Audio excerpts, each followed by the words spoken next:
All right, let's dive into something that, let's be honest, impacts every single one of us, our relationships. Today, we're going to unpack a really cool psychological map. Think of it as a visual guide to help you navigate the often tricky world of human connection. You ever find yourself in a conversation, maybe with your partner or a friend, and you just feel stuck? Like you're speaking a totally different language? You know what you need, but getting that across feels impossible? Well, what if I told you there's a map for that? A framework that can guide you through literally any interaction, making everything a whole lot clearer. So every good map has its main landmarks, right? The big territories you need to know. For our relationship map, we've got 3 core pillars of interaction. Getting a handle on these is the absolute first step to really understanding your own personal landscape. Let's start with the bedrock, the absolute foundation of everything. On our map, this first territory is called requirements. Seriously, think of these as the foundation of a house. It's the solid ground you have to stand on to feel safe, respected, and, happy. So, what exactly are requirements? They're your absolutes. These are not suggestions, they're not nice-to-haves, they are the core conditions for your well-being in that relationship. Things like honesty or mutual respect. If those aren't being met, the relationship just isn't going to work for you. And the key thing is, you have to know what yours are. Okay, foundation is set. Now let's add the second major landmark to our map, requests. And this is a totally different vibe from requirements. The magic word here is options. This is where choice and flexibility come into the picture, creating that space for give and take. And this is so important. A request is not a demand that you're just saying politely. It's a real question where the other person is completely free to say yes or no. Think about, hey, can you grab dinner on your way home? That's a request. And a healthy interaction means you're genuinely okay with whatever their answer is. And that brings us to the final piece of our foundational map, negotiations. This is that crucial space where 2 people can actually come together and find a middle ground, a solution that works for both of you. So yeah, welcome to the land of compromise. Now, your requirements, those are fixed. But your negotiables are all the areas where you have that wiggle room. It's where you can say, okay, my preference is this, your preference is that, so how do we find a third option we can both feel good about? Honestly, the healthiest relationships have a huge active space for negotiation. So, we've got our 3 main territories down.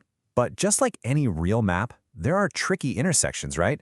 There are danger zones where we can all get a little lost. So let's zoom in on where things tend to go wrong. Our first danger zone pops up in that overlap between our negotiations and our requirements. When these 2 get confused, it creates a dynamic that this framework just calls selfish.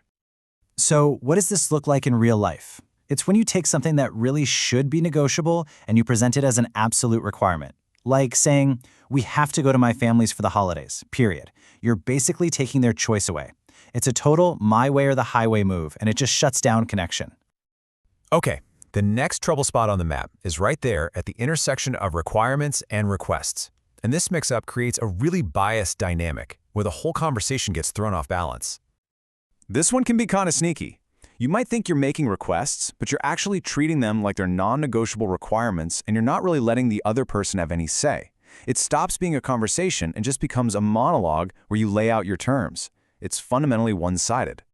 But now let's look at the very bottom of the map. Down here, where negotiations and requests completely fail to protect our core requirements, well, this is where we find the biggest warning sign of all, the danger zone. This space is called self-neglect, and it's exactly what it sounds like. It's the place you land when you just abandon your own needs, your own requirements, to constantly accommodate everybody else. It's where you lose yourself, and that, my friends, is a recipe for burnout. It's totally unsustainable. Okay, so we've navigated through the tough spots. But what's the goal here? Where are we actually trying to live on this map? To find out, we gotta head right to the center. And here it is, right in the heart of it all, where your requirements, your requests, and your negotiations all overlap in a healthy, beautiful balance. We find cardia. It represents a state of real, heart-centered connection. It's that sweet spot where you honor your needs, you make space for their needs, and you build solutions together. So what's actually driving this whole map? What's the philosophy, the engine that makes it all run? Well, it comes down to a really powerful mindset shift called the desire system. See, this whole map is powered by a desire system, which says the responsibility is on us, on you, on me, to create the life that we want. This is the complete opposite of a deserve system, where you kind of just sit back and expect other people to make you happy because you deserve it. One is about active empowerment, the other is about passive expectation. And really, this brings us to the core message of this whole framework. It's a powerful call to action. Don't just sit around waiting for the life you think you deserve. Actively create the life you truly desire by understanding your map, communicating clearly, and taking ownership of your own happiness. So as we wrap this up, I want to leave you with a question.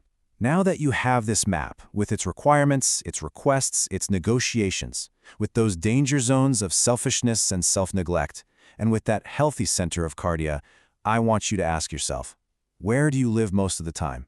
Because the first step to getting where you want to go is having the courage to see exactly where you are right now.